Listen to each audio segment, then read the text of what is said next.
To answer your question, takes me down to the way Botswana had approached diamond development, where we started at definition level, and at the core of it was determining at first instance that we own the resource. The government, if you went and had a house, and then you happen to find diamonds, then we will give you another house. And so it belongs to all of us. Okay? And because it belongs to all of us, we then went and negotiated on behalf of all of us.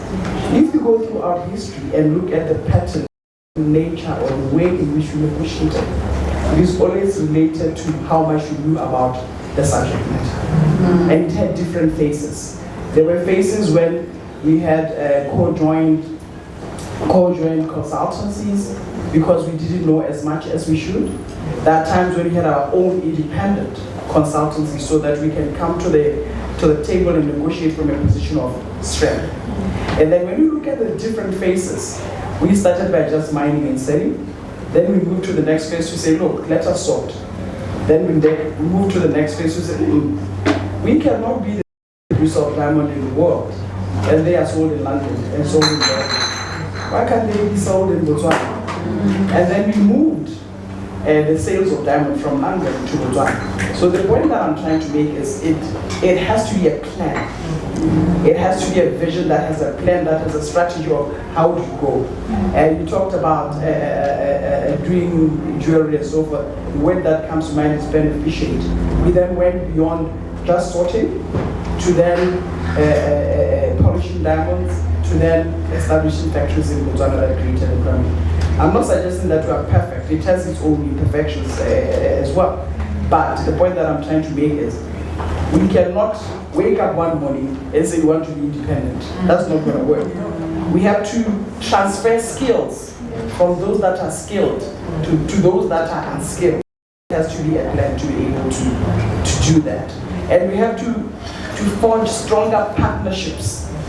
Partnerships that ensures that we are able to measure the return on the investment of the product that we have. Recently, I was speaking at a biodiversity conference, and I was talking about natural capital accounting, where, you know, in business or even at a personal level, you must have a personal balance sheet, right? And every year you must measure your own personal balance sheet. Hands up those that do that. Okay. So I'm in the right place. And that forces you in the personal balance sheet to after those assets that are going to appreciate, and to worry about those that are depreciating, and then to worry about where you are headed, are you being negative or being positive. So that approach should be to government at the same time. It's a discipline. Why can't government look at its own resources as a balance sheet and look at its liabilities and then have a plan? Why can't a business government look at its own economic development and measure its initiatives in terms of how much return has been brought back into the fiscus? It's going to take patience naturally. It's going to take a plan. It's going to take a strategy. It's going to take vision. But it's going to take boldness. It's going to take boldness. Because when you negotiate from a position of strength and you are hard at it, you are taking something from somebody else's plan or somebody else's plate, whether it should have been their plate in the first instance, is neither here nor there. So, you said to me, what should we not forget? Education, education, education, education, at any level. Whether it's educating ourselves about what our democracy means or what it should look like, whether it is about educating ourselves about how we must be resourceful and plan our economies, whether it has to be about those that serve others on the accountable way and the transparent way to be able to be accountable to them. So people must know, they must be able to or have capacity and competence to hold us accountable. They must have capacity and competence to ensure that they themselves, they are accountable for themselves for their future. And when you talk about the youth, it's okay to point a finger up at us as we are transitioning, but you also have to hold yourselves accountable through educating yourself and then planning to be done and how it's going to be done and when it's going to be done. And that patience that earlier on was defined as a strength and defined as a gift. Use it and use it wisely. Thank you.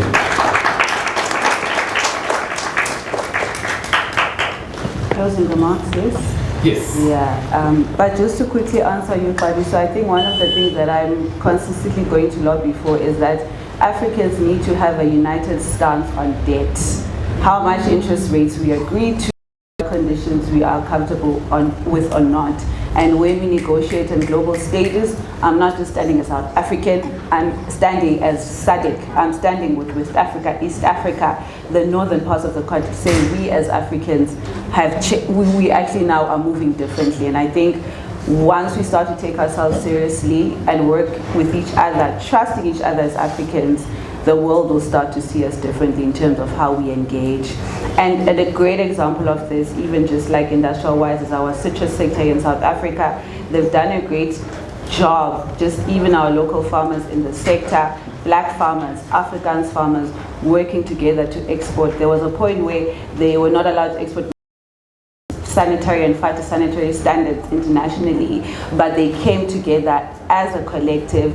They worked with government to get those standards approved and to package their goods in a manner that was internationally preferred, and they most successful sectors because together as a coalition. So we actually need to stand together.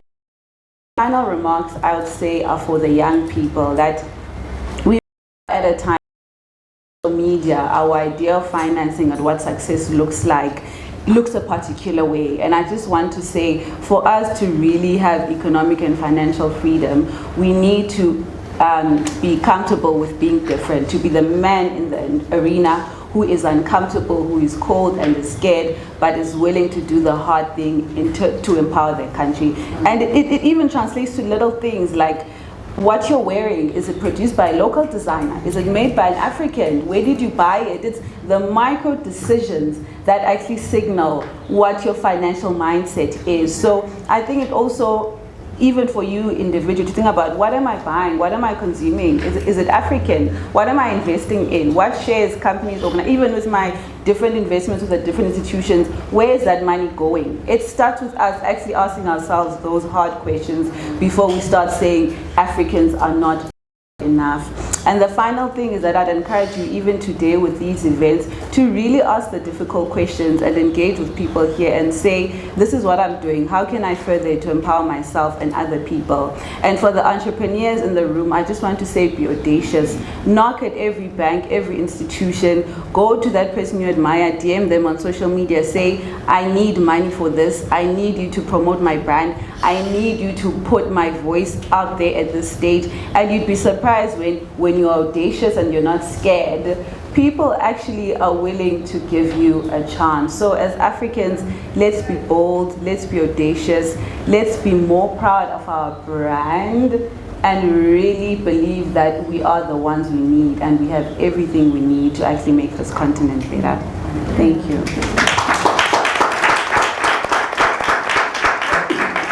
On that very, very positive note, I would like to help me thank our panelists for actually setting the tone.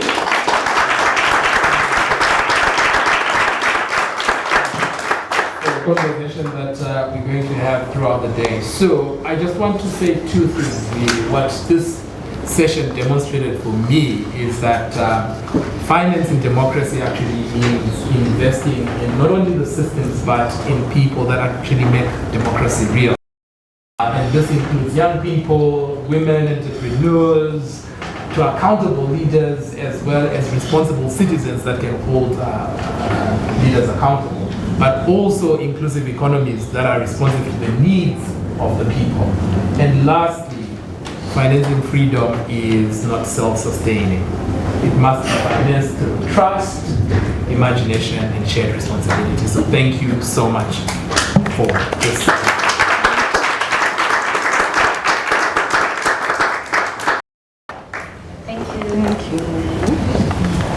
Thank you, panelists. You may return to your seats. Thank you so much, Wellington, for leading us with that session.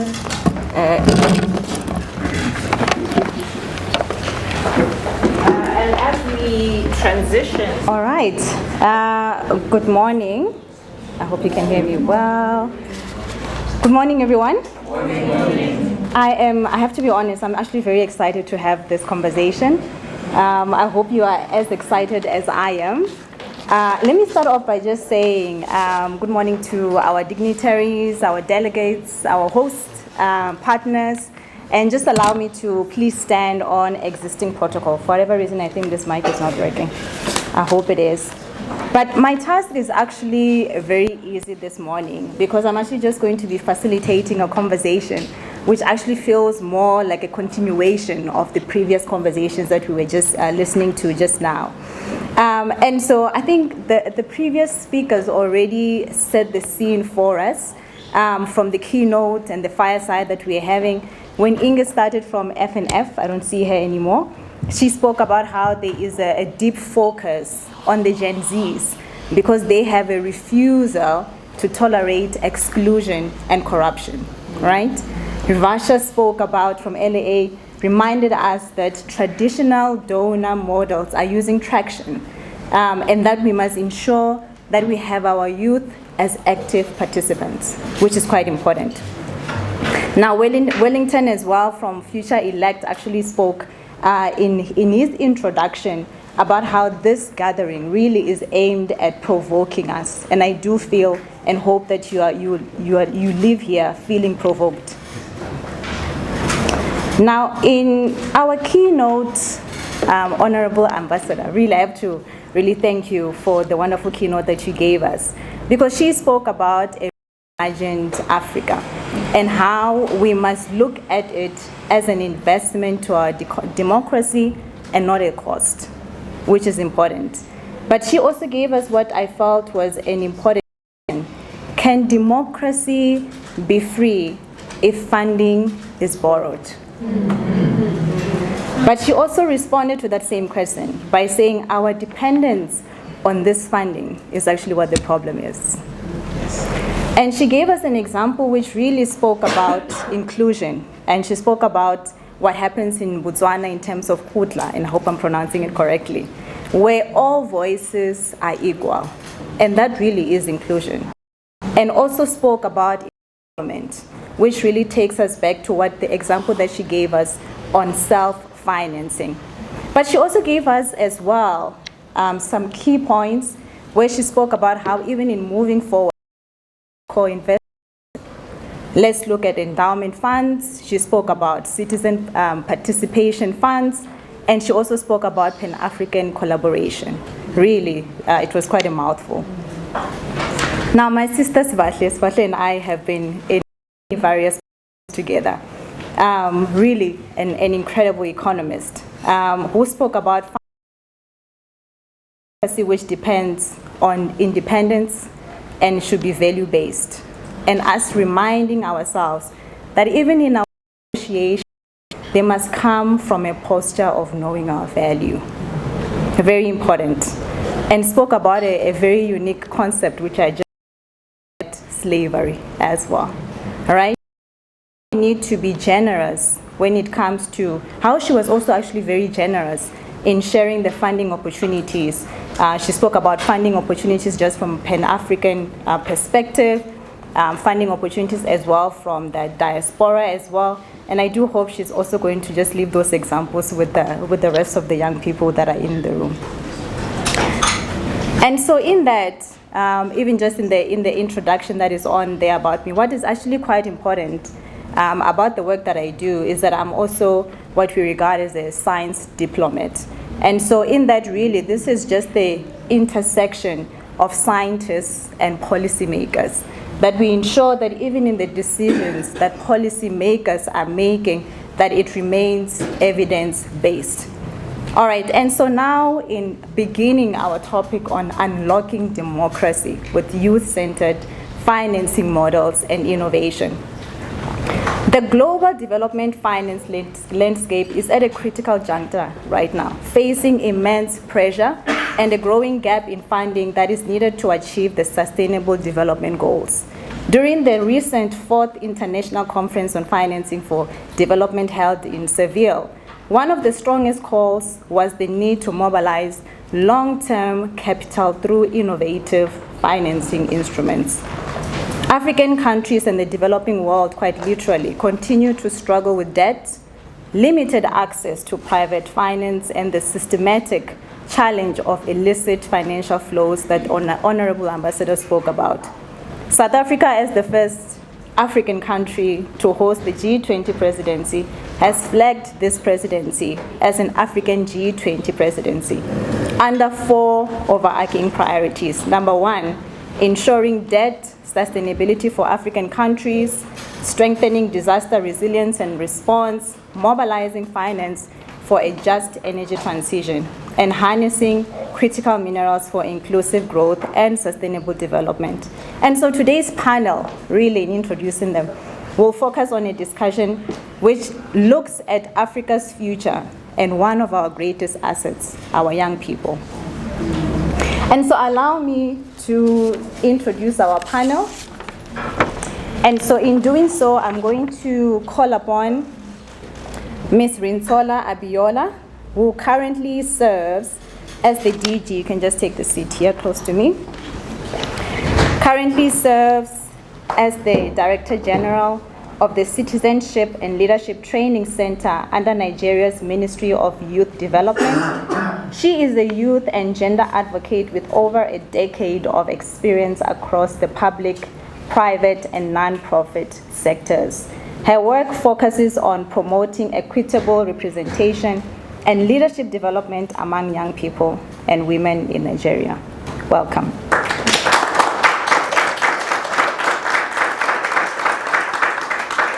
Let me then call on Honorable Mope Khati, who serves as Member of Parliament for the Hlazo constituency in Lesotho. He is a passionate advocate for youth empowerment and inclusive community development.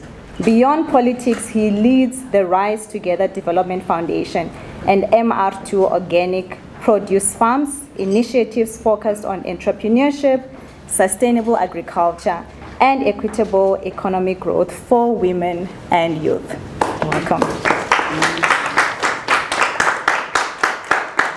Allow me to then call Honorable Nobuntu Hlazo Webster, who is the Deputy Leader of Build One South Africa and a Member of Parliament.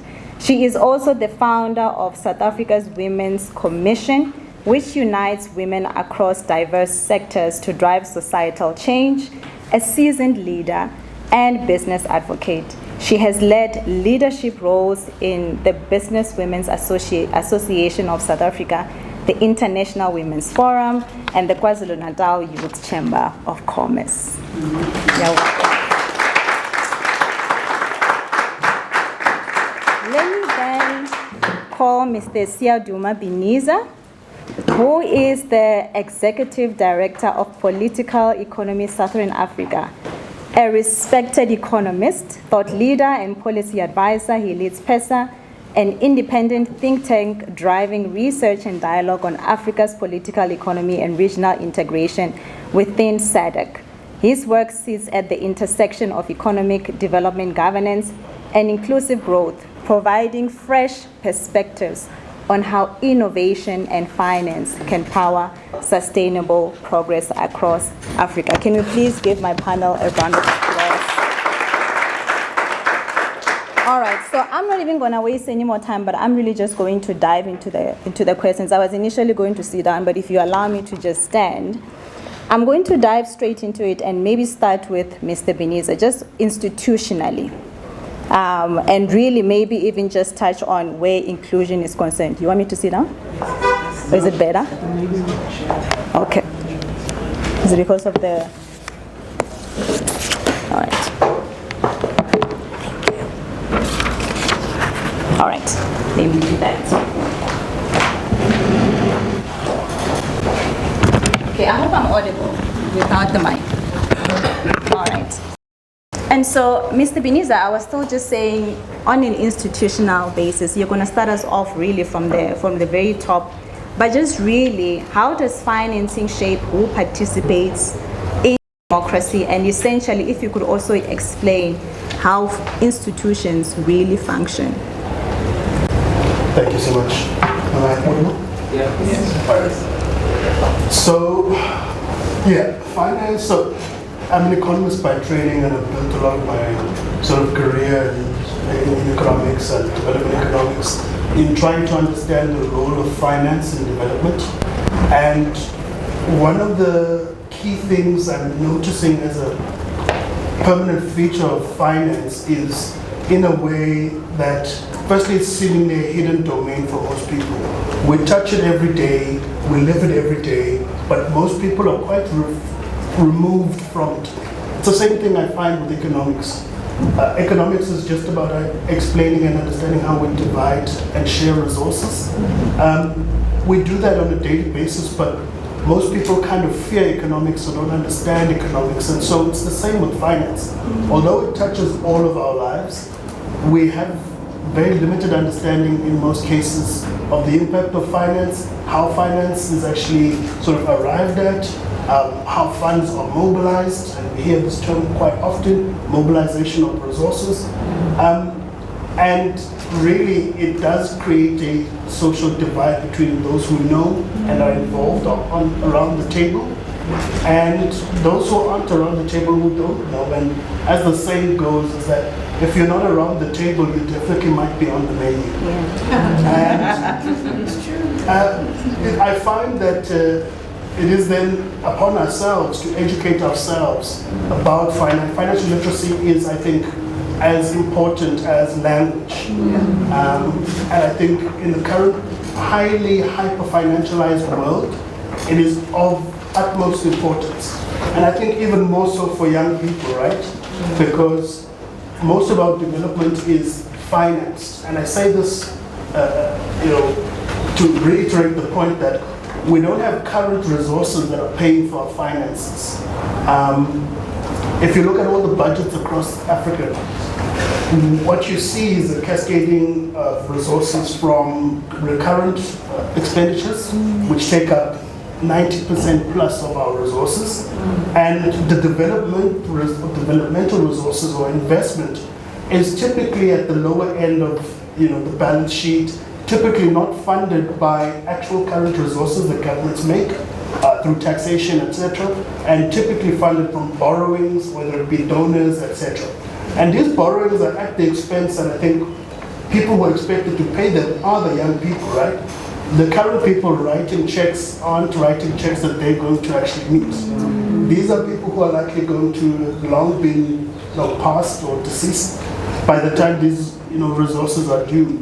And I think it is upon young people to educate themselves and call their leaders to account, especially around any kind of financing arrangements that are in place, whether that be for physical infrastructure, whether that be for even civic participation or democracy in general.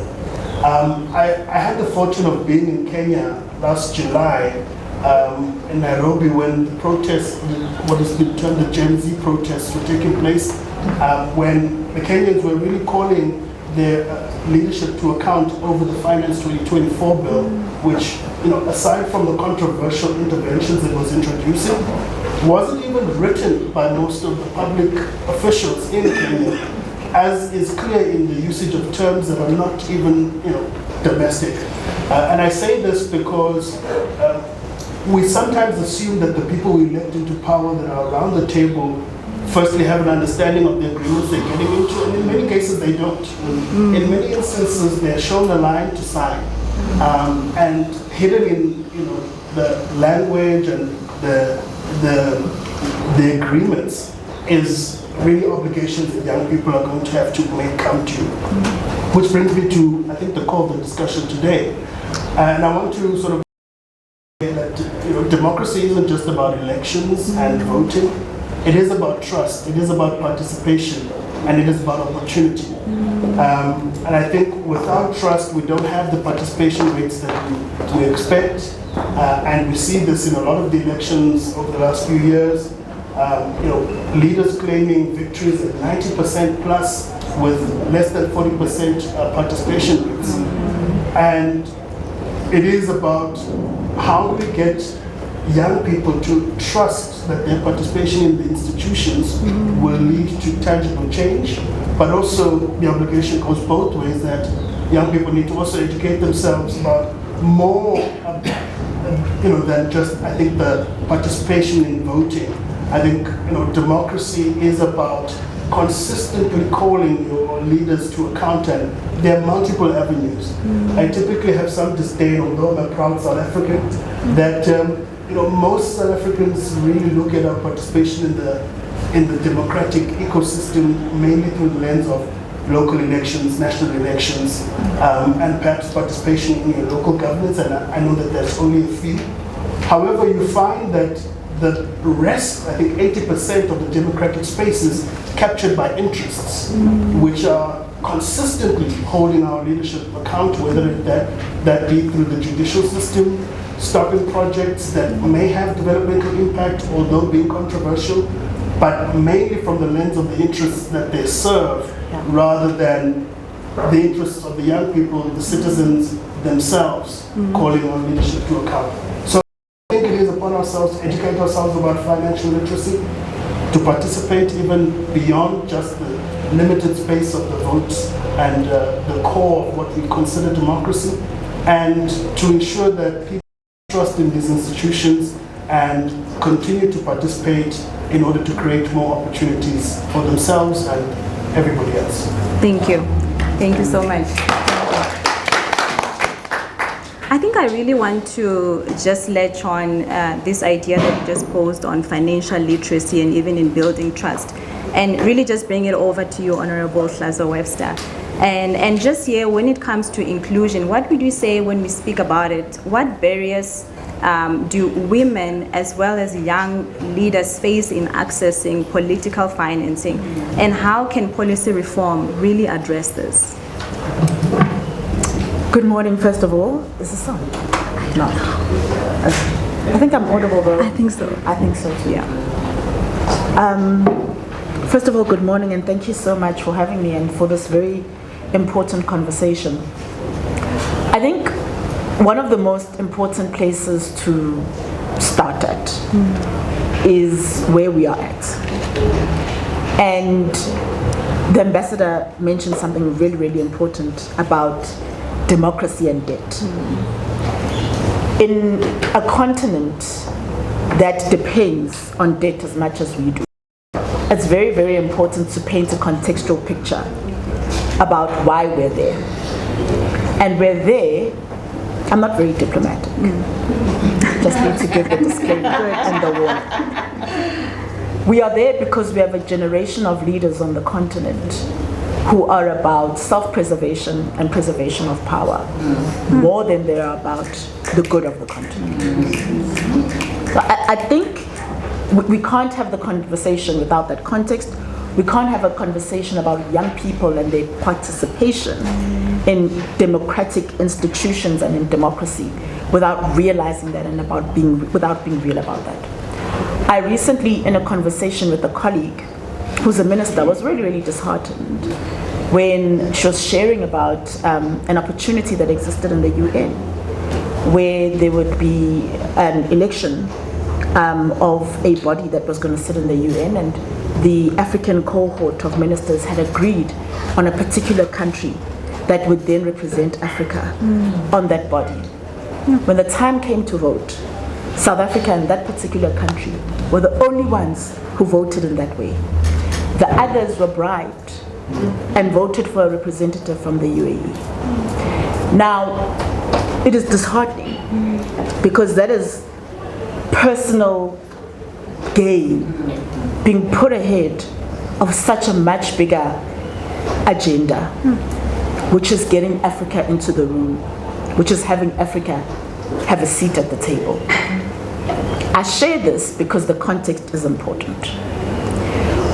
We have that reality, and like I said, what the ambassador said about debt is important, because we then find ourselves in a cycle where, because it is easier to borrow to maintain patronage, because ultimately that's what the borrowing is for, you then have leaders that don't make decisions that are good for young people, that are good for the next generation, that are good for citizens.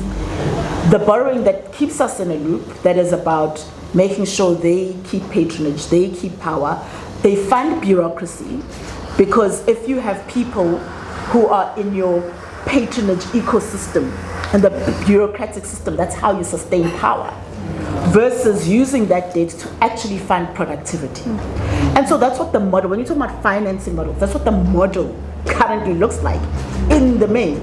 You find that in Africa we have the biggest salary contribution being, or the biggest economic or financial contribution when it comes to our fiscus being the salary or wage bill, more than our counterparts in other parts of the world, because you're engaged in making sure you keep the patronage. So we come in with that context. And then what does that mean for youth participation? Realistically, like I don't want to speak theory and things that sound great. Realistically, it means that you sit with a system that is financed for those who are in power right now to retain power. And the only way that you disturb that system is revolution. That's the only way you disturb that system. And what that looks like is financing your own revolution. That's what it looks like. In South Africa, I think it was, I don't know if it was this year or last year, there's this program called Big Brother Africa. And I remember seeing, and it was last year, because it was around the time of elections that this was happening. I don't know how the show works and all of that, but what I know is that at some point, one of the contestants on that show was then being funded through some sort of crowdfunding mechanism just for his life to continue post the show. I know that over 150,000 was raised by young people who just liked this person, who was a new celebrity. And that to me says, regardless of the economic realities of young people can fund their own revolution. And women can fund their revolution.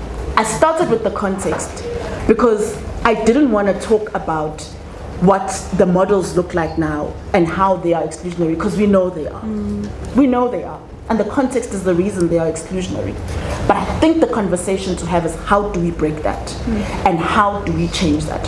How do we find ourselves in a situation where there is revolution, because that is what is needed to break the status quo right now?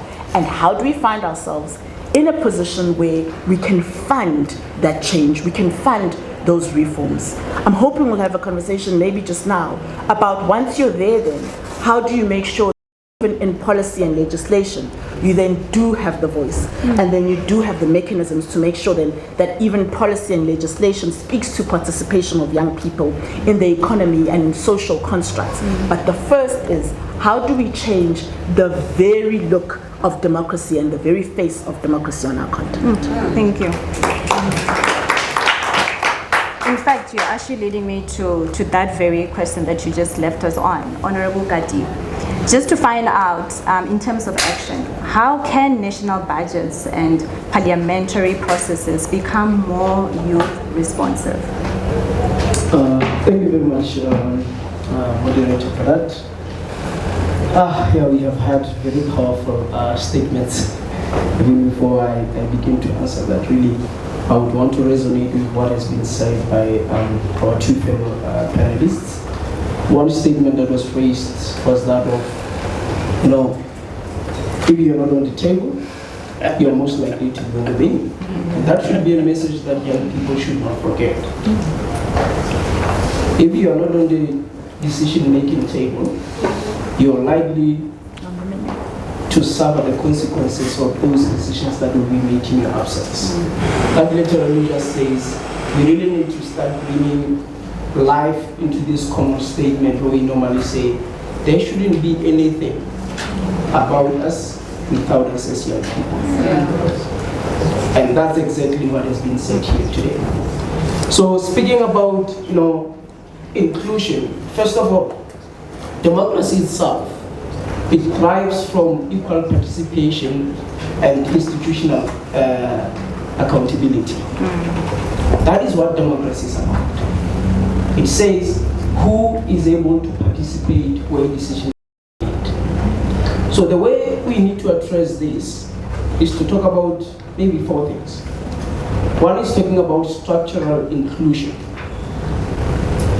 which is just what comes after the statement that I just emphasized from the previous speaker. We need to find a way in which young people get included in structures that influence policy, in structures where decisions are made. That is the first way to support inclusion of young people in democracy. Her Excellency, when she spoke, she talked about how elections are resource intensive. How young people who want to participate, and this is not just young people and women, normally become sidelined because of the resource intensive nature of political space. And we need to come up with innovative ways in how do we get these people to participate. Because if we don't consider that, we are going to remain having dialogues where we say young people are important, women are important, but we don't have an institutionalized manner in which they will be part of those decisions. So when I say structural inclusion, we talk about things like creating quotas in all platforms and institutions where decisions about young people are made. Parliament, for example. In Lesotho, we have a quota for women to be in parliament. We have an electoral model that we call a zebra electoral model, where party lists are being submitted. It is a requirement of law that in party list, if the first candidate is a man, the following candidate should be a woman. What are we saying about young people? We haven't said anything about young people. So these are things that we need to start challenging. To say if it has worked for women to be included, why can't we then take it down? To say youth should also be included by institutionalizing it. Because how else are they going to be able to do it? Because where we know political financing by itself is very complicated. It's very centralized. And majority of the time, only individuals that have wealth or at least access to elite financial networks are the ones who end up dominating the political space. The potential that young people have, the energy, creativity and innovation within young people, we cannot harness that because they don't have what it takes to put them in those spaces so that we can see what they can be able to do. So for me, it's about us rethinking about different models that can be used to support young people and women to participate. Look into public funding mechanisms that can prioritize women and young people. To say, if we have candidates of young people who want to run, how do we make the environment conducive for them to be able to compete in the first place? Because if you can't compete, you can't win. If you are not eligible to enter a competition, you definitely have no way to win it. So let us find a way to bring them into the competition, and then we see their performance. And the only way to do that is to create specific models that will enable these young people to get into the playing field. So that's basically how I see it. Thank you. Thank you. Ms. Rinsola, while we continue from that very vein, maybe you can give us some of the innovative civic finance models of youth-led movements, specifically in West Africa.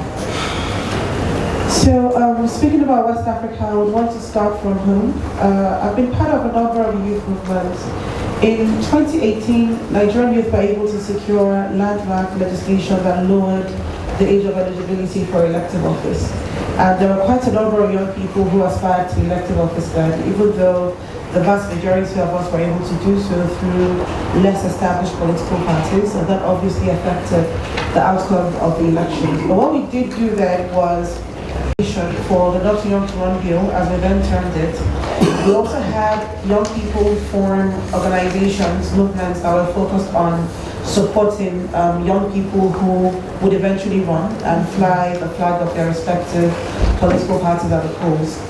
There are some concerns, especially when it comes to non-profit organizations, development organizations, about funding candidates directly. They tend to want to stay out of politics because the moment they are giving you something, it seems as though they're trying to influence political outcomes, and it's like they've gone from advocacy to full-on politics. But what we were able to do as youth were to actually form vehicles meant specifically for the purpose of supporting candidates. And although many of them were also limited in that they could not give money directly to candidates or to aspirants, they were able to support with things like posters, t-shirts, publicity, things that candidates normally would have needed to spend money on. And then looking at women, because my advocacy has always been themed around women and young people's inclusion due to the level of representation and for people with disabilities as well, which mostly also fall under the gender and youth banner.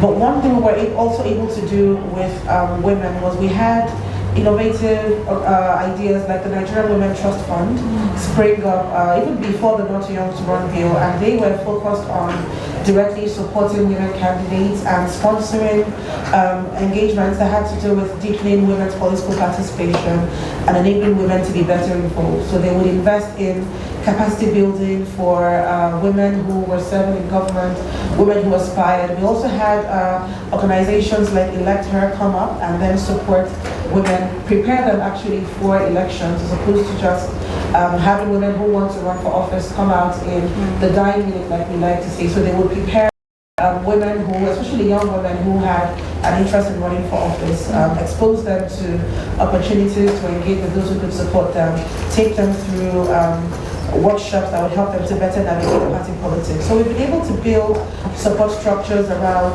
enabling more women and more young people to actually get into office. The Not Too Young to Run movement also transformed into a movement for young people who were occupying elective office. They would do workshops, they would do meetings, they would hold conferences.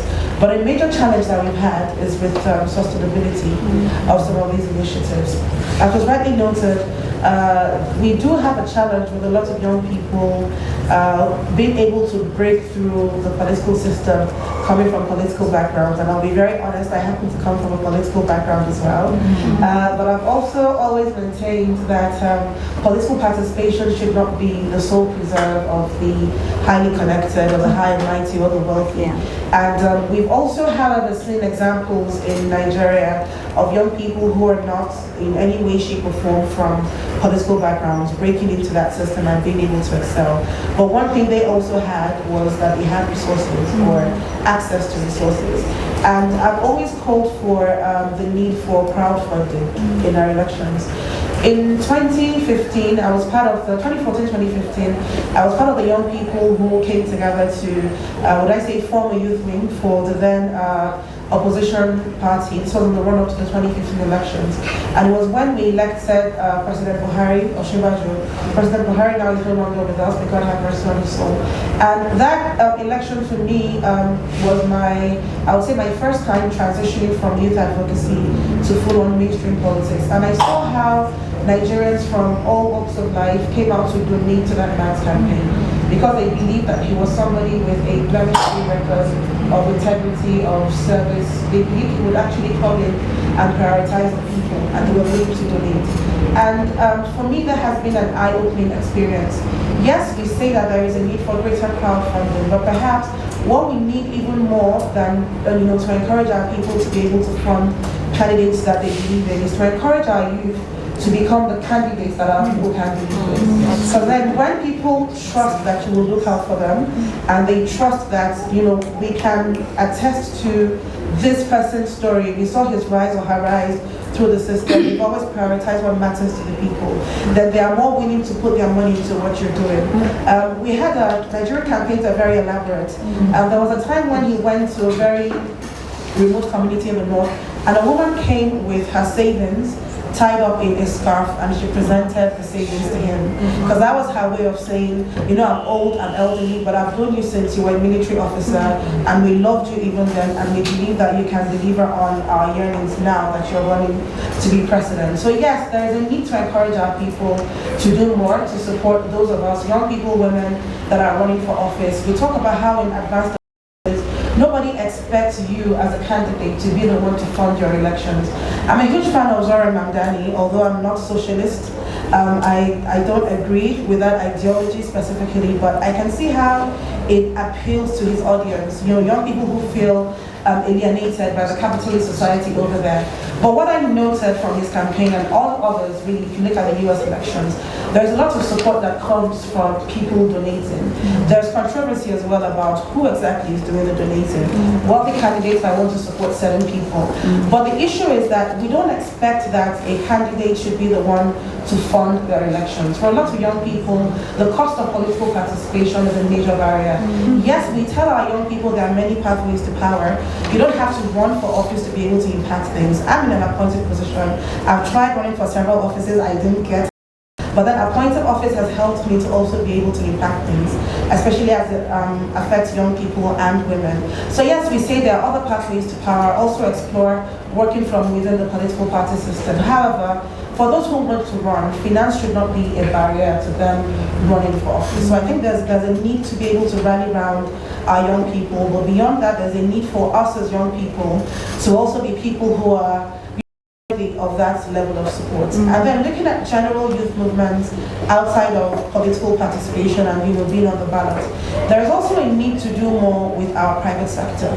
I come from a country where we have very affluent people doing really great things in the private sector, both within Nigeria, across the continent, and across the world. And I believe that yes, development partners do a lot to support us. We had very strong support. We've had very strong support from different foreign organizations. But as has been rightly noted here today, we need to also do more to put our money where our mouth is. Our banks, the service sector is doing incredibly well. The Nigerian stock market now is doing really well. And we see people turning significant profits. Our philanthropists, some of them, like Tony Elumelu has this foundation where he supports young business people, they get grants for their businesses. But taking it out of business, many people generally view politics or advocacy as potentially controversial. But I think there's a need also to have our private sector invest in youth movements that focus on deepening our democracy, supporting our systems, because at the end of the day, being able to ensure stability within our economy and within our policy is good for business as well. So we need to be having greater contribution from the business community to be able to support initiatives by young people that are aimed to enhance citizens' engagement, that are meant to, enhancing accountability within government and other leadership structures. So that is my position on what we're doing and what also needs to be done. Thank you.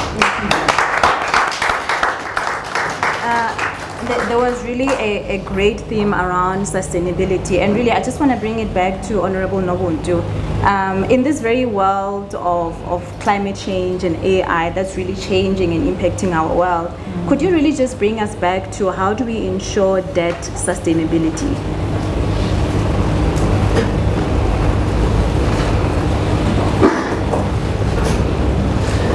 So I think one of the important things that we have to reflect on when we talk about this is what I started off with earlier. And that is, what are we using our debt for? We speak now, and some of the panelists have mentioned this, about making sure that there's participation of young people, even in legislative processes and in policy-making processes, making sure that they are at the table. And part of that is because the more and more we get into debt, those who stand to be impacted more by the debt that nations take now are young people. They're the ones who will then carry the burden of the debt that we take now. So first of all, it is critical that there is inclusion of young people at the table in policy-making spaces and in legislation. Part of that, first of all, comes from the first conversation that we're having about participation of young people in elective processes and in running for office. And I think we've all mentioned the various ways where that is important and the various ways that can be done. Crowdfunding being one of them. I spoke about funding our revolutions, but the second is also making sure that we do engage those who hold power now. And that includes the men, those who have access to those elite networks and circles, who can then sponsor you in the room and open those doors. That is critically important. It's something that we can't ignore because it is how the world is shaped and works now. When there is ability for those who hold power or privilege to use that power or privilege or to share it for those who do not have it, we have to see that being able to happen. After that is participation. And participation obviously gets you into the room if you are elected and you're in the legislature, you're in parliament, you're there, you're able to shape some of how this policy is happening. But there's also appointed office, which has been mentioned, that also puts you in the room in terms of policy making. But the last one that I want to talk about is there's also the opportunity to then get into the room, not only as elected and not only as having been appointed, but there's stakeholder engagement processes that take place that we don't always pay enough attention to. So when there's a legislative process, there is stakeholder engagement, and you need to see young people being in those rooms more, having their voices heard more in those stakeholder engagement processes that take place. Now, when it comes to debt specifically, we absolutely, when we're in those rooms now, whether elected office, whether appointed, whether through stakeholder processes, have to make sure that what we are advocating for is that our debt is used for productivity. That is the key, and that is how we turn things around. Once we're in those rooms, we use our voices to ensure that any debt that is taken is channeled towards productivity. It's channeled in infrastructure development. It's channeled in innovation. And my expectation is always that innovation is going to come mostly from young people in the room. That innovation is going to come mostly from young participants at any point of the process. So that's where the rubber hits the road. And that's what is the differentiator in terms of making sure that we are making the debt work for us and making sure that this is debt that will ultimately contribute to the growth of our countries, of our nations, versus the depletion of our nations. I spoke earlier about how debt is used for bureaucracy and for patronage, etc., etc. And what that does is that it spins us and puts us into a never-ending cycle of now you have to keep funneling money to this machine that doesn't actually produce anything. It's just a cycle. It's just there and it just exists. But once we change that and we're investing in productivity, we actually even increase the tax base that can then start generating revenue for African nations to even be more productive, and it makes us less reliant on debt to begin with. Thank you so much. I think even just latching on using our debt for productivity, I really just want to take us back to Mr. Biniza in terms of our institutions as well. How can macroeconomic management frameworks integrate democratic and youth priorities? Sure.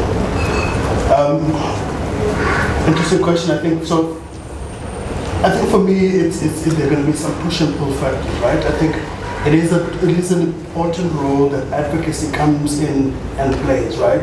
And this has to be sort of all-encompassing. What we've seen over the last, maybe say 20 years, in the example of climate finance, is amazing, right? We've gone from something which was kind of novel in many instances, most people didn't really know much about it, to integrating that into our budgets, to integrating that into corporate governance, to where we are now, where governments can't get funding unless they have a sort of just energy transition plan. corporates are being forced now to have accurate reporting on their carbon footprint, etc. And that all comes from over 20 years of advocating and money coming and flowing into that. And I think there's a huge space where the youth advocacy is going to play its role. And I think that's the push factor. The pull factor, I think, is that some of these things are kind of inevitable, right? So, to use the South African example of our liberation struggle in the fight against apartheid, you can't oppress majority of the people all of the time forever, to steal some of the words of Bob Marley. It's inevitable. The youth are 70% of the population. At some point, the agenda is going to be set by them. The baby boomers are also eventually going to pass away, and those spaces are going to open up. And I think that is part of the pull factor that I think is going to draw in capital, is going to draw in interest, because a lot of the time you're excluded because it's not in someone else's interest to have you on the table, around the table. And we live in a world of labor and financial arbitrage, and by that I mean most people make profits in the private sector by producing things where labor is cheap, where they can add a markup and make a profit. It's the same with finance. Some people borrow, lend it where they can charge a high interest rate and cut a profit. And that space is closing up, and what we see in the US-China trade war, for example, is the running dry of that cheap labor tap in Asia and the rest of the world. The last, I think, frontier is going to be Africa, and I think all these sort of elephants in the room, infrastructure deficit, lack of private sector investment, etc., are now only going to be possible on the continent. The returns are drying up everywhere else. That's going to pull in capital. That's going to pull in interest.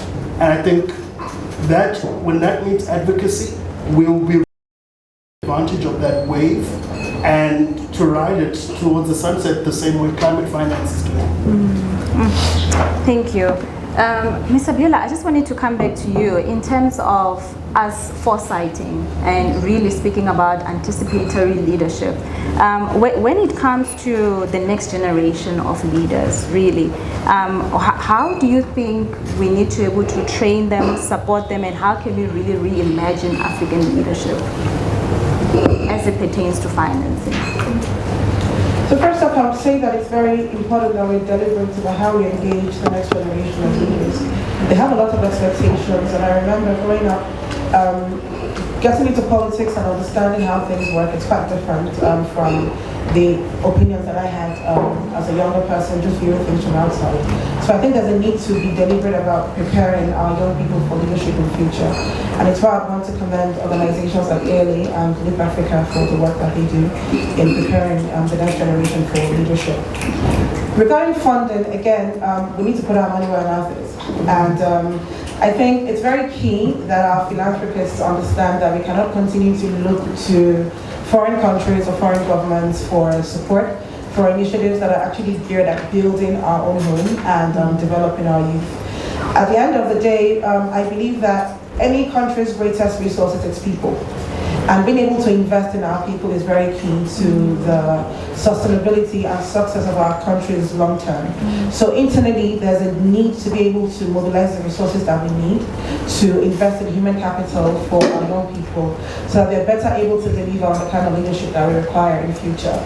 Aside that as well, I've also seen organizations back home. There was one that met with me after I got into this new position, and I found their approach to leadership is about mentorship and leadership for young people. I found it very interesting because what they do essentially is that they tax their members for their initiatives.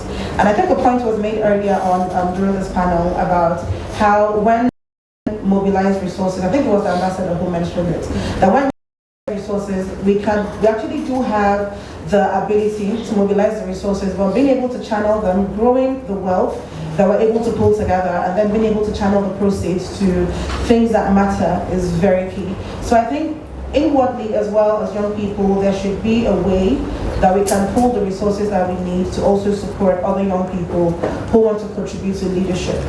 The initiatives that were able to support young candidates in the wake of the Not Young to Run bill were able to do what they did because other young people who saw the vision and the need to enhance youth representation, but we need to put money into those organizations to enable them to support young candidates. And I think we need to do more of that going forward. So I think that's very, very key.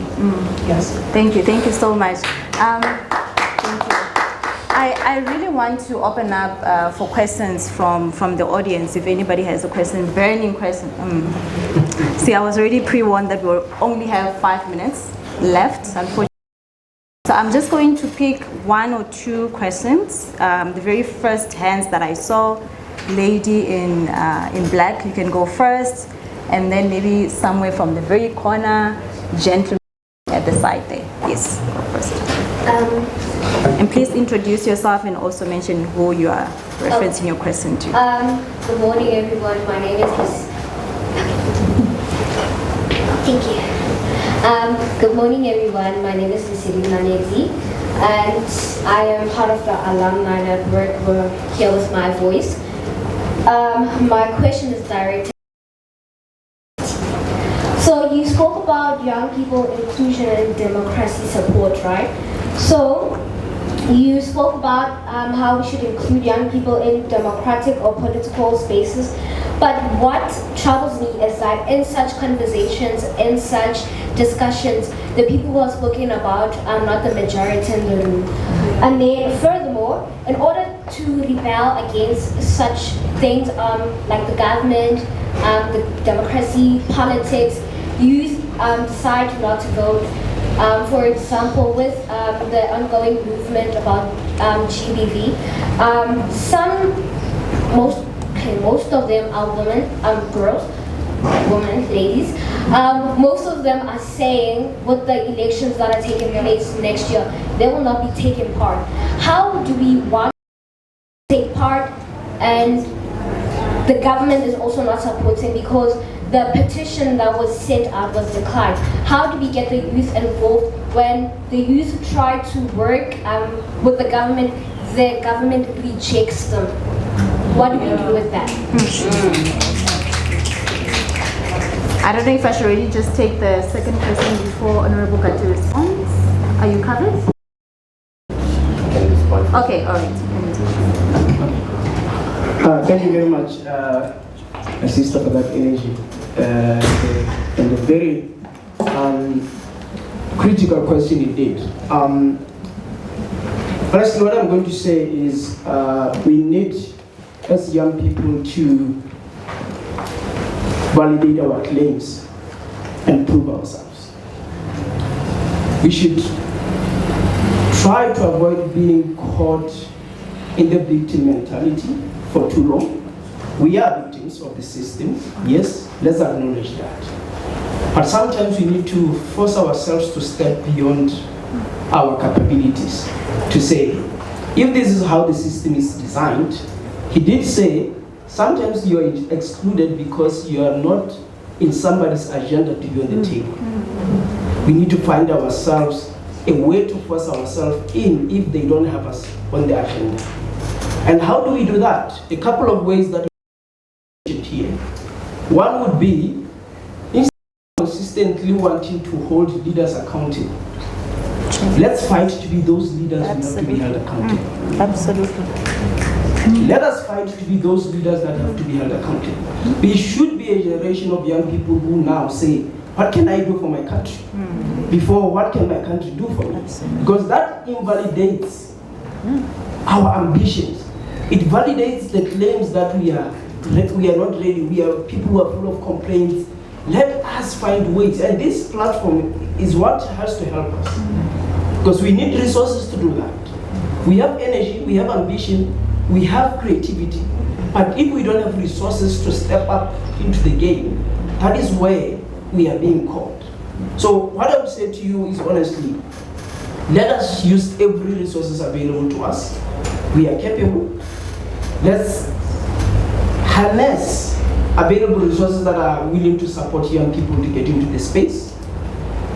When we are outside, let's do the best we can with the resources that we have and the means of advocating that we can do.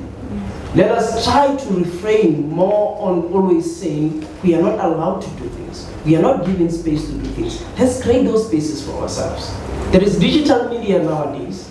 where I can say something that somebody didn't allow me to get into the door to say it. How can I amplify what I wanted to say such that they hear it even if they didn't give me an opportunity to go say it to them? So these are things that we need to do. They're not easy, but I think the world has finally begun to understand we matter. And we need to show them that we are capable if we are given an opportunity to do so. Thank you. Thank you very much. My name is Nobuntu from the African Leadership Academy, and I'm also the founder of a youth movement in Zambia. It's called the Youth Movement on Nationally Determined Contributions, where we advocate for young people participating in shaping the climate policies that affect them. And so one of the biggest things that we've done is we've made sure that young people participated in the drafting process of the nationally determined contributions that were submitted this year. But while in my journey of getting young people to participate, including myself, Nobuntu and Honorable Khati said, and this includes, sometimes I like to share like tokenism, where young people often say included, but it's performative and just for, it ends in pictures, just like it. And there's also what they call short-termism, where young people are included maybe once off, maybe it's a youth summit or a youth day where participation is now crucial, but that's just like once in a year. And you find that most of these events are like symbolic and are not subjective. And voices of young people are usually filtered through adults through the different adult that are there. And usually for government, it's just to take account of the numbers of young people who were there and not really measure their attendance or participation. And there's also a notion where young people are often gotten to participate, but they're not really, I would just say there's usually limited access to information. And young people are not really given any data, but they're expected to participate on some things, which adds on to that performative type of thing. For my movement, we overcame this through different means of like, we tried to lead our own capacity building. We forced ourselves in rooms where people like my age are usually not in those rooms. We demanded to be part of the full process from the development to the executing stage. And we also, which is the most important thing that we had, is that we had the audacity to actually try to do this. But my question comes in, how can we overcome things like tokenism and performative participation? And what do you think are the youth participation models that could be mixed together to help bring a more realistic form of participation and not one that just is to end in pictures?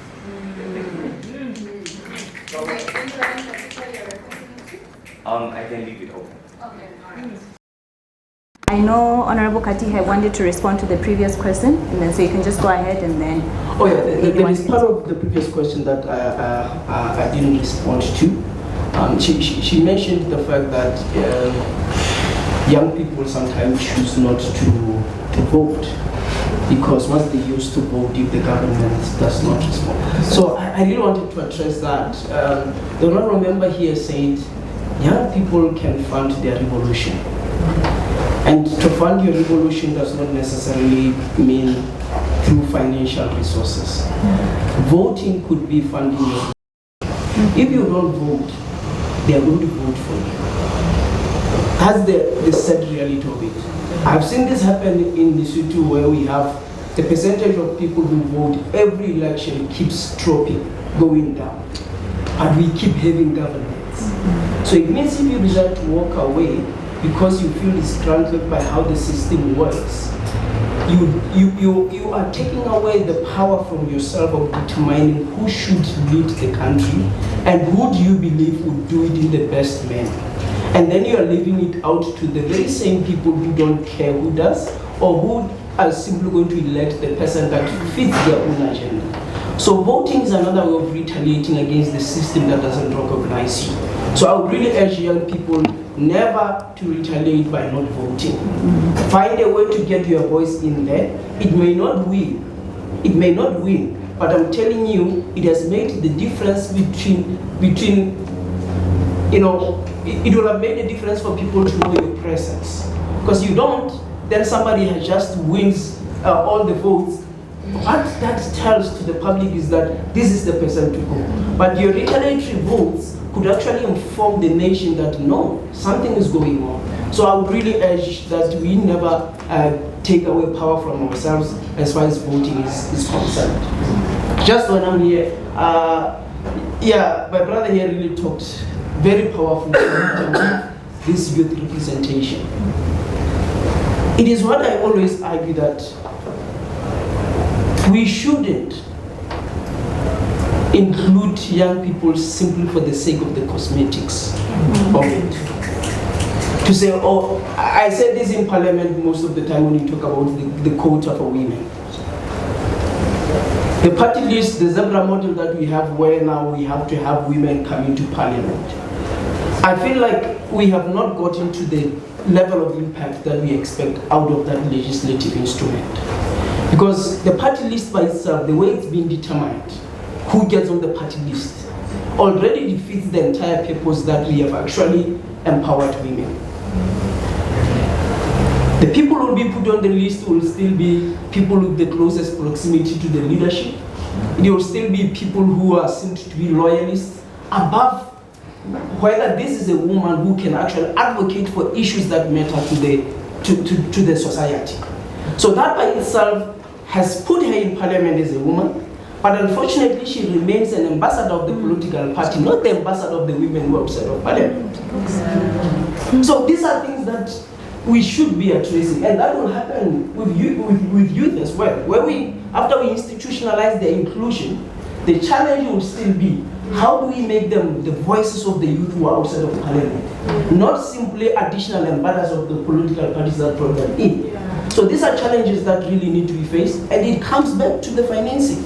Who finances them? Because if we are financed by the very same political party, definitely I will be pushing the mandate of the political party. If we actually come with the solution of this financing model, that will make me be financed to go advocate for what I believe is right in Parliament. I don't have anybody who hold me by the leg to say, oh, now you are in, man. There is a tender I think I qualify for. That is where the problem is. The crowdfunding models, for example, where a million people can donate to me, each person donating $1, not even knowing me, but funding the cause that I stand for. These are the kind of things we need to be talking about, to say, can we be funded by people who don't have expectations from us, so that I go advocate for why they chose to support me, instead of somebody just making me part of their patronage and bringing me in Parliament for him to have majority and influence within Parliament. Thank you. Thank you so much. I know time is up. I don't know if I'm allowed to give the panelists just 20 seconds each to give their closing remarks, if that's okay. All right, we can just start from the top and make our way down. 20 seconds, please. Yeah, I think a lot has been mentioned. Yeah, I'm just want to remind people that I think society never changes except through the actions of young people. The history of South Africa's liberation movement is a glaring example of this for ourselves. In 1976, majority of the elderly people had pretty much given up on apartheid ever changing, and it took the young people to change things. More recently, going back to the last comment that was mentioned around how to avoid tokenism, we had a significant movement in South Africa with the Fees Must Fall movement, which in my view was pretty much a timely revival of the 76 movement and young people looking for change. A lot of promises were made. The president made a promise that I remember clearly that, to resolve some of the challenges that young people face, such as youth unemployment, entry-level jobs in government would not have any work experience requirements, etc. But we have to look back at some of those promises and say, where are we today? And I think part of the youth advocacy and action to try and change society needs to find a way to have these codified in our laws. And I think that's the only way we're going to have meaningful participation. And whilst we're on this race for our own freedom, other movements are catching up and even overtaking us. And one example I always make is the climate finance example. We need to learn from those movements and kind of copy them. And find a way to codify things that are in the interests of young people, but not just interests of young people, because the interest of young people is the interest of society. In today's world, AI, connected world, the Internet of Things, we cannot expect a 93-year-old president to really be able to lead the future of any country.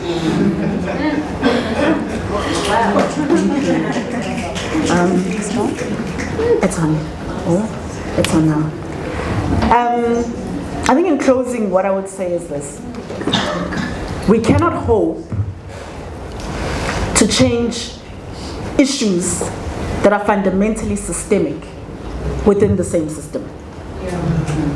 And so that means that young people, women, need to start designing different systems and building parallel systems to respond to our own challenges.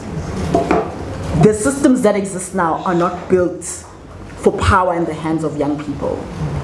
They're not built for power in the hands of the majority and power in the hands of the people.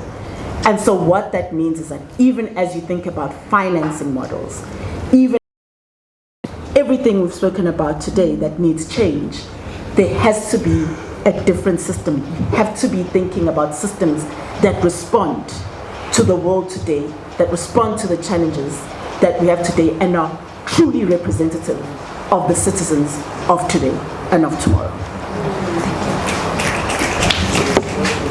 20 seconds, indeed, I'm going to be 20 seconds. So my closing remarks will be, let's consistently call our leaders to account, but most importantly, let us be those leaders who are called to account. We cannot inherit the future that we did not participate to build. So in closing, I would like to say that advocacy works and stakeholder engagement works.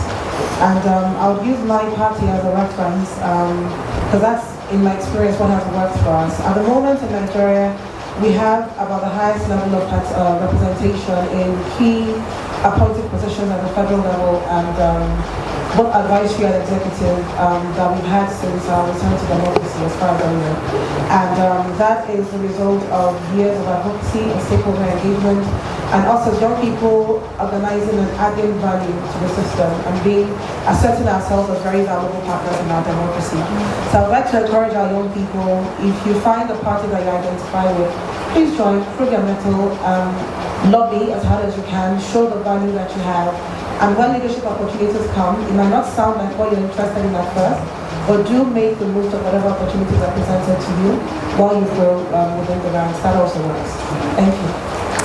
All right. Ladies and gentlemen, please join me.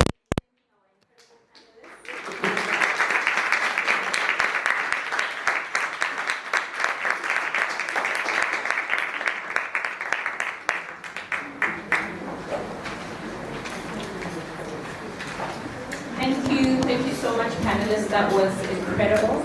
The insights I think we've gotten are setting us up for now, us in the room to co-create on some solutions, get our insights and go deeper into some of the high-level kind of suggestions that we've gotten today. So I hope we're ready for that. Now, quickly, we're going to take a break, a 10-minute break, but during that break, we're going to go outside and take a group photo. This is the right. So we have 4 amazing speakers, people who are doing really cool things in their respective sectors. They're going to come up and for 5 minutes, they're going to tell us a little bit about the work that they're doing, right? And then afterwards, we get to break out into individual sessions. You can choose where you want to go and carry the conversation on, right? Have that discussion, ask the questions. So whatever you hear here, note it down in your notebook. You're going to carry it on later, right? So without further ado, I'm going to call upon our first speaker, David Masoper. He's going to talk about financing through tech and mobile infrastructure. He is the co-founder of something very cool that he showed us yesterday at dinner called Pebla FinTech. And we'll talk more about it. It was really cool. Everyone on the table was like, wow, let's see, David, let's see. So David, the stage is yours.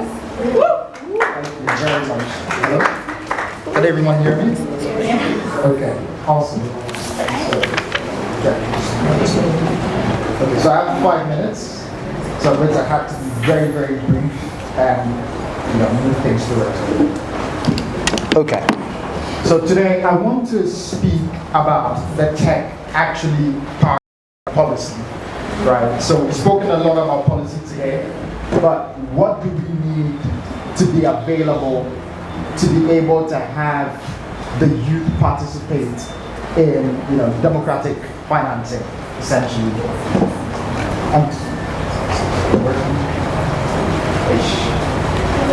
All right. So what is democratic financing? It just basically means, or how I understood it, was equitable access to capital and enabling the youth to not just be participants from the perspective of borrowers, but also allocators of this finance, right? And I want to unpack a simple framework to be able to make it possible, right? Things that fintech policymakers and youth leaders should be able to understand at a high level to be able to make it work from the tech perspective. Okay, so this is a fintech product. This is what you actually have to solve for if you want to get the youth to participate. You need to figure out who they are, where you can find them, what they need, and how you get those resources to them. And so today I'm going to be speaking on practical examples and showing you what is possible today that can be incorporated in whichever government line that you work in. So the first thing is who you are. Without understanding where these people are or understanding exactly who they are from a digital ID perspective, it is not possible to actually reach them because you don't know them, right? And so as governments or people who are in the policy space, we have to begin to think about ways of identifying people even in far-flung areas. And one example of this is the national digital ID system that India has developed, and it's called the Aadhaar system. And basically the idea is just using really simple tech devices or POS devices, they are able to collect biometric data from the iris and the fingerprint for people in far-flung areas. So it's low-tech and ideally able to reach a lot of people. What's more, in order for institutions to be able to get access to that data to then offer services, there is a need to have APIs that companies can access. And one company that's doing this on the African continent is Smile ID. So now that we know who you are, how do we find you? And this is a very important question, because on the African continent or in a lot of African countries, there is not a unique ID system, right? It's very difficult to have an actual number to your house, right? And today, we have mobile technology, specifically GPS technology, to be able to pinpoint your exact location. But governments and people in tech can leverage that location to then build out digital ID systems. And this was implemented in my country, Ghana, where they divided this into 5x5 squares and assigned each one a unique ID. So even if you don't know your address, you could just go online, log in, and just pinpoint, where your location was, turn on your location services, and now you have a digital ID. So take note of that. The next thing is what you need. And this is probably the biggest hurdle we have on the African continent, is access to data. And the need to use alternative data to be able to understand the needs of different individuals to be able to finance whatever they need, right?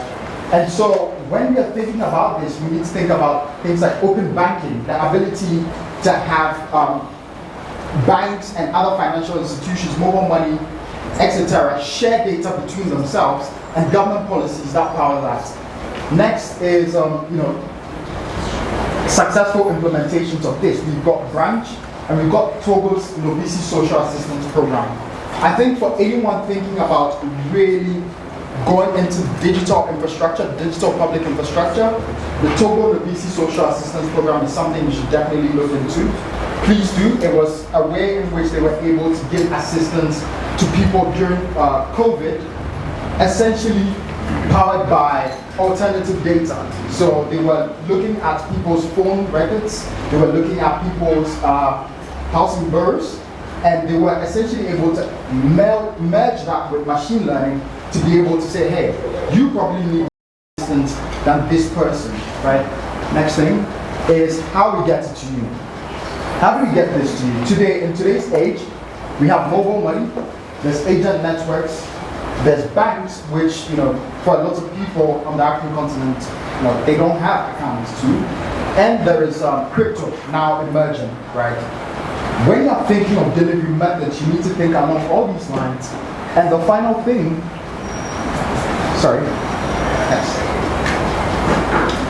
is seeing examples of this, being implemented. So what does it look like for the youth once they have access to all these things to get into the act of participating? There is Grow For Me and crowdfunding agriculture, right?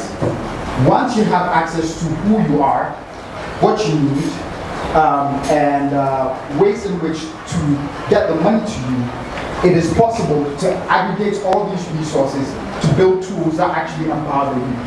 So here are some things I want us to think about moving into the next session. How do we use these tools to unlock institutional capital, pension funds, to then fund the activities of the youth to participate? And how do we fund the creator economy via tokenization by understanding that, hey, we have all these tools and now we can take it to the next level and scale it all up. So yeah, that's just a bit on the tech perspective. And if there are any questions, I'll be happy to speak on later on. Thank you very much. Thank you. Can you still hear me? No? Okay. I'll keep it. All right, thank you so much, David. You will have an opportunity to speak with him when we break out. Our next speaker under local investment and crowdfunding is Mr. Hlazo. He's a senior economist at Competition Commission South Africa. So, Hlazo, the stage is yours. I've set my time, well. Let's see. Right, good morning everyone. As I've been introduced, my name is Hlazo, speaking about deploying capital for local impact and the innovative finance solutions out there that we can leverage to develop our community. And that's the date. The problem statement really that we're dealing with here is, how can innovative finance mechanisms transform local economies so that help them to realize inclusive, sustainable, and community-led impact at scale across underserved regions. And I'm going to talk about two things which I think begin to attack this problem. One starts to solve the financing issue. We've spoken a lot about financing here. And the second one, I think, speaks to the solutions issue, the ideas issue, how to get ideas, how to fund good ideas, and so the first one, before we move on, I just want to highlight the problem and the scale of the problem. This is the gap in financing the United Nations Sustainable Development Goals. It's sitting at about $2.5 trillion, expected to escalate to $4 trillion. That's the gap. So by 2030, when we actually need to make the goals, we're actually going to need $4 trillion to do it.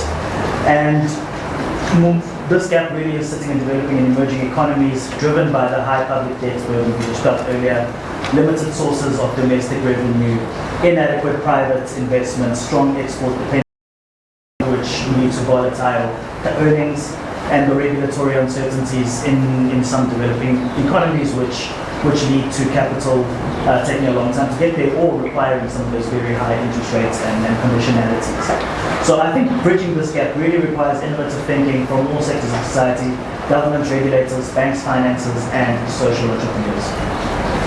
So the first thing I want us to think about here is really leveraging the power of the crowd through crowdfunding. Crowdfunding found its fame sort of in charities and funding novel ideas, and it has many attractive benefits. Technically speaking, there's no limits to who can contribute. Charities and businesses don't have to go through massive hoops to get that funding. There's an element of building community, coalescing around shared values, and of course, very importantly, those who are raising the funds retain more control than had they raised equity or raised debt. And one very interesting idea is abundance, which comes out of the UK. And this platform is quite cool because it allows local councils to leverage crowdfunding to fund their green transition projects. And investors can put in as little as £5. And so far they have funded £24 million in solar and wind projects around local councils in the UK.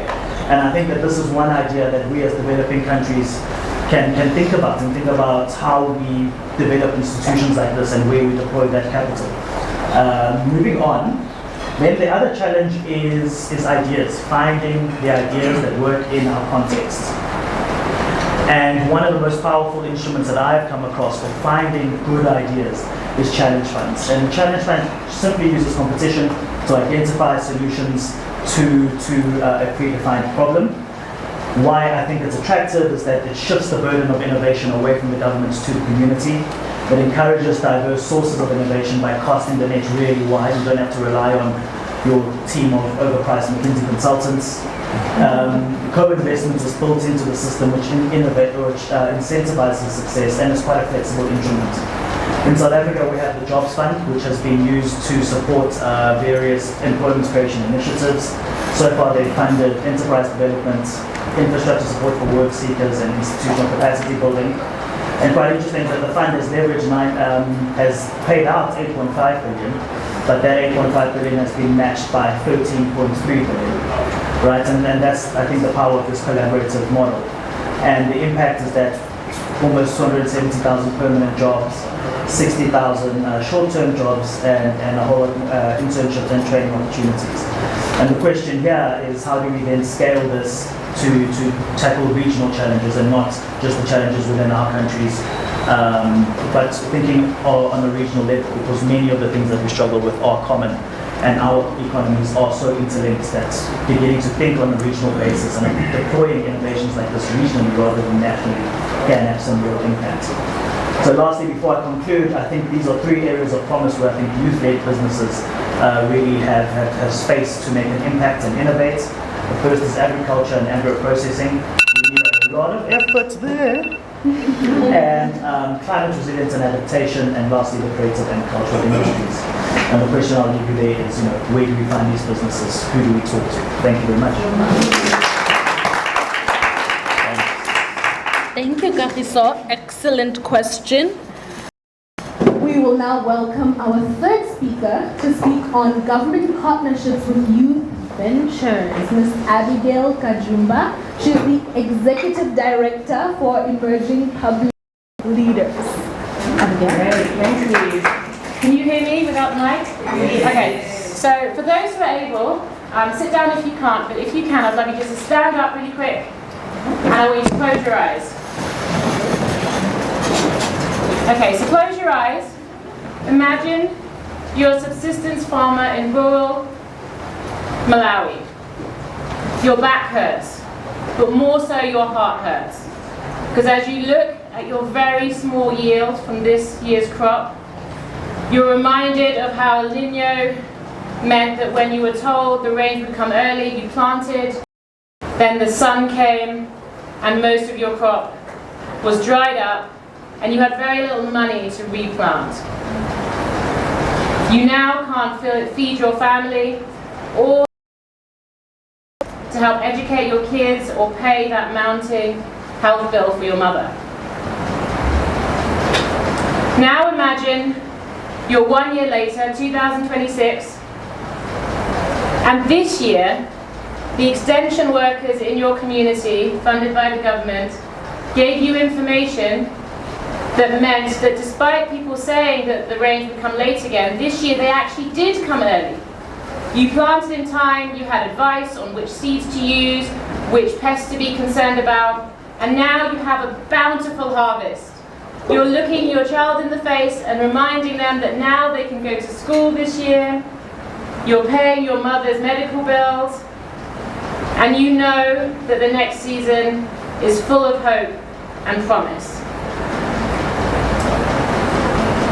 Imagine how that feels and the difference that makes. Okay, well, as you sit down and open your eyes, I want to invite Violet, an Emerging Public Leaders alumni, to just for 30 seconds explain how she is going to make this a reality for farmers in Malawi for next year? Thank you so much. Okay, so I have a company, it's called Treehouse Investments Limited. Treehouse is introducing precision agriculture in Malawi. This initiative will use AI and satellite data. And the data that this initiative will have, I can say, it will focus on the soil type, the amount of rainfall, the kind of seed for the farmers to use for the soil, and also the amount of the amount of yield that the farmers are going to harvest, and even the kind of pests that the farmers can expect. And due to low literacy levels in Malawi, we as Treehouse were going to localize it, and we're going to make it easy for the farmers to have access to this mobile app, because it's going to be a mobile app which will be easier for them to have access to. And Treehouse will also work with the government officials, like the Minister of Agriculture. We're going to work with the extension officers there, who are going to teach these farmers, who are going to help us in the localizing this initiative in the country. Lastly, how will this benefit the farmers? First of all, it's going to improve the food security in Malawi. And two, it's going to reduce the input costs in agriculture with 20%. And thirdly, it's going to improve the yield on the production side with 30%. And also, it's going to increase the Malawi's exports, which in the end will improve the Malawian economic performance and also reduce the dependency syndrome in Malawi. Thank you. Amazing. Thank you, Viola.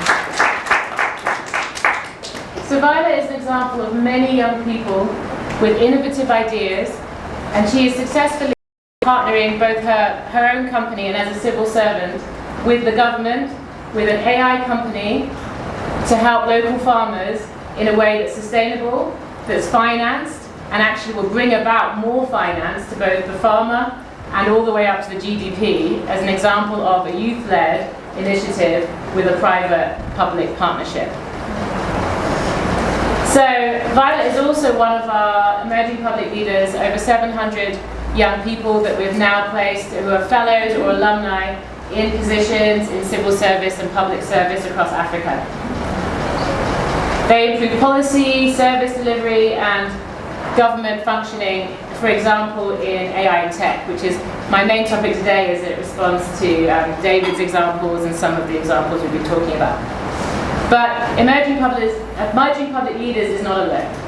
And I want to thank F&F for bringing us together as a consortium and physically today, because partners like Leap Africa, ALA, ALU are all doing programs which help put young people and women in public service around governance so that they can directly impact the governments and the public service in their nations to help bring about these good changes. We recently had an alumni gathering in Ghana, and we had a panel on the topic of tech and AI as a good example of where a lot of young people are innovating. And some of the examples from Malawi again, from Ghana, from our other countries, Sierra Leone, Kenya, are around both within the government systems and again, for the good of the people, how young people and innovations are helping to bring about positive progress. So examples of things like digital HR, e-government platforms, online visa and passport applications, digital health insurance tools, integrated e-government platforms, and so on. Really inspired me. I was also inspired when speaking to David, who we heard from, who's an ALU alumni earlier, about how in Rwanda the government often go to his Rwandan-based university and get innovative ideas which have led to putting an e-version of, again, visa applications, land registry. And many of you will know, things like land registry often disfavor the most marginalized communities and lower income. You know, women whose husband died and now they don't even have the right to their own land, often through corruption, if not through other. So by putting things, making them digital, using youth innovation, you also reduce corruption. And before I finish, I'll mention an example. I won't say who or which country, because we hear this a lot, but one of our alumni mentioned to me, and we've heard this example a lot, of how they digitalized in their ministry the expense claim. of that ministry. It happens a lot, and there was, he even had threats and so on. But one of his colleagues came up to him and said, "Because of you, I'm going to retire." What does this mean? Why? And he said, because 90% of what I used to take home, I can't, because your system means I can't go up my expense claims. And this isn't a one-off example. So I use that as an example of how youth innovation, coupled with private initiatives like AI and tech tools, that's just an example, can innovate government processes to reduce corruption and benefit financing to the things we need in Africa. And practical examples, because when we think about AI and tech, we sometimes think of it as like a bit futuristic, a bit unpractical too. For example, a subsistence farmer in Malawi who lost his crops because of the late rains.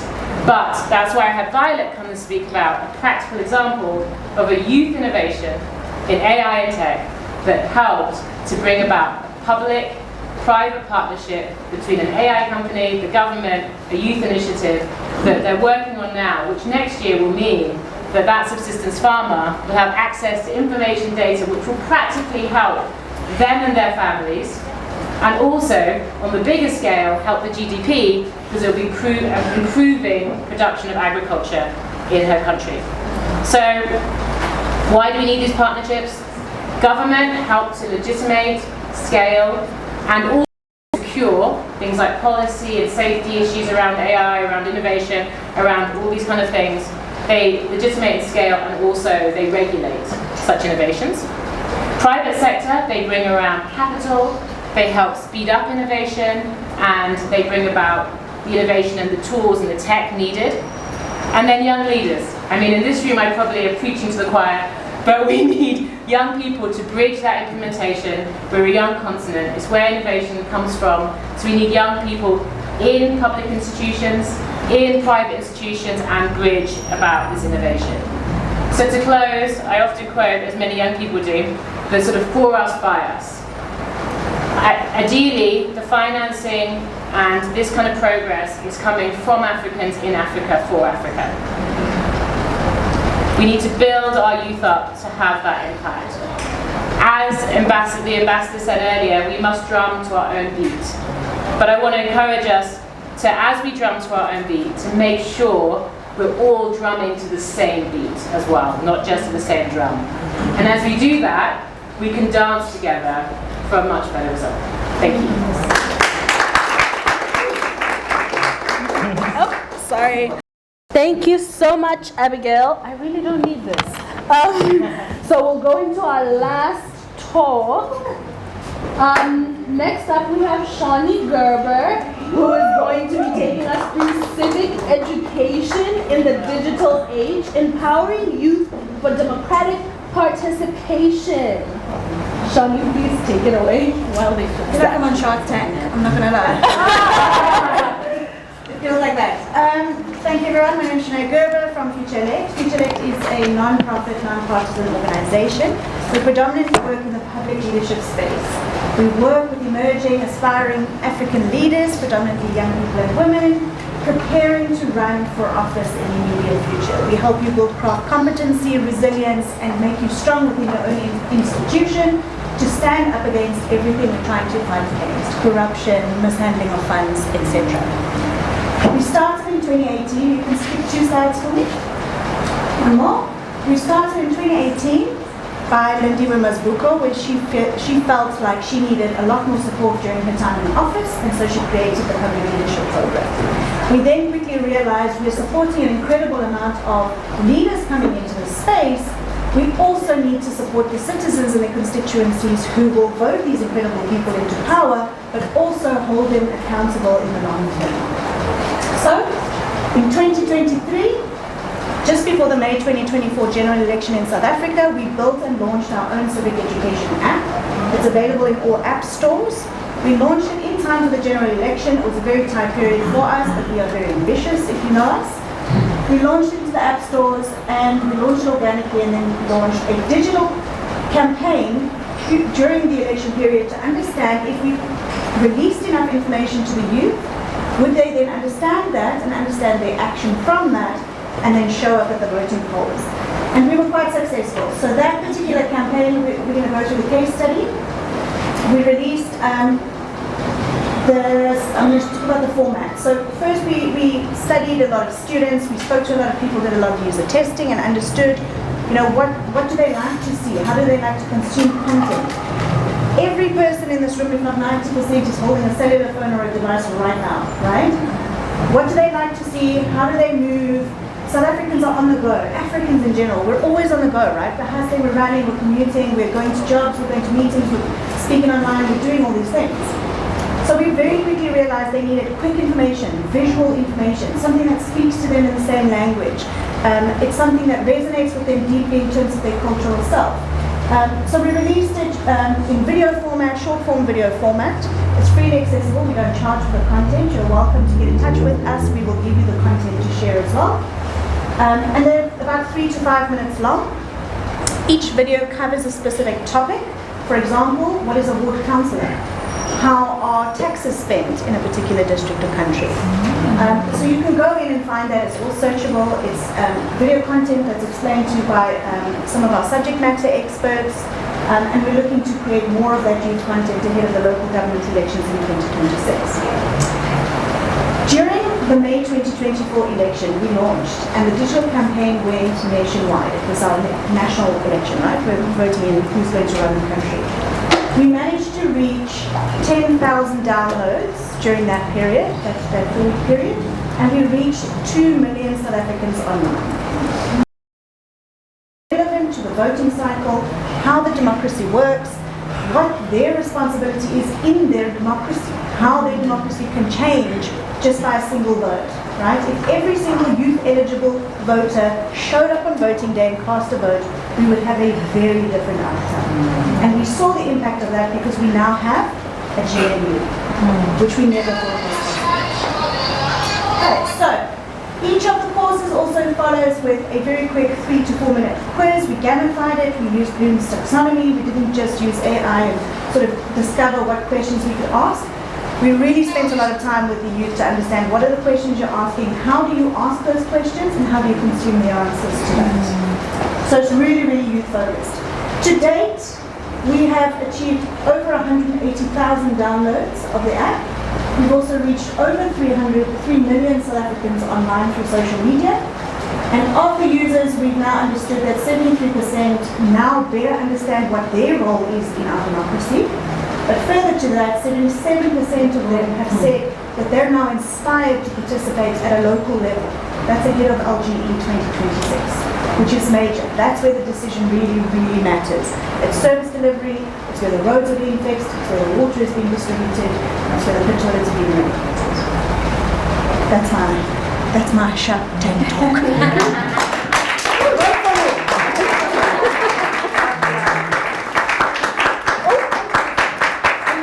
Who's investing? Investors. What are we saying, sharks? All right, great. Now we're going to go into our breakout